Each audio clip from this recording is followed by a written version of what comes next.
You know, I've fallen in love with this idea of feedback loops. One of the things that Rich Doyle, who wrote Darwin's Pharmacy, talks about is finding ways to become aware, to learn to perceive the feedback loops between our creative and linguistic choices and our consciousness and our experience. In other words, the extraordinary capacity that we have to sculpt and mold our lives. You know, the spaces we inhabit, the people we surround ourselves with. You know, by curating spaces, by curating circumstance, we essentially co-author our experience. You know, a lot of people go through life thinking that they don't have any control, that life is just happening to them. But that's not true. You know, we have a lot more control than we realize, you know, and this extraordinary control comes from the power of feedback loops. You know, you literally can decide, can almost author an afternoon into being by planning to meet in a certain place with a certain person, listening to certain music, drinking a certain kind of wine. So he's like, you know, I've decided that I'm going to see the world through rose-colored lenses. I'm going to be optimistic. I'm going to look for the beautiful in every possible experience.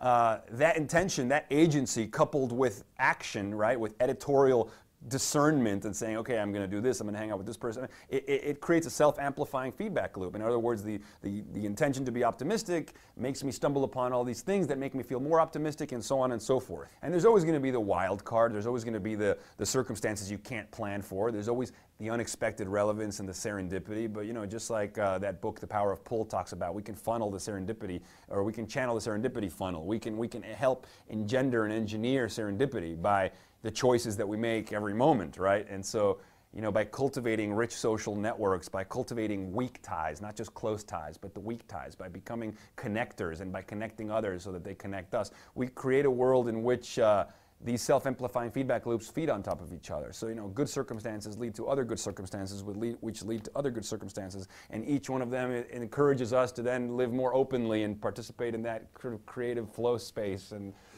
you can go on, but that requires a boldness of character as well, because the realization of the dizzying freedom we have to compose our lives, you know, if I can do anything, right, it can be paralyzing.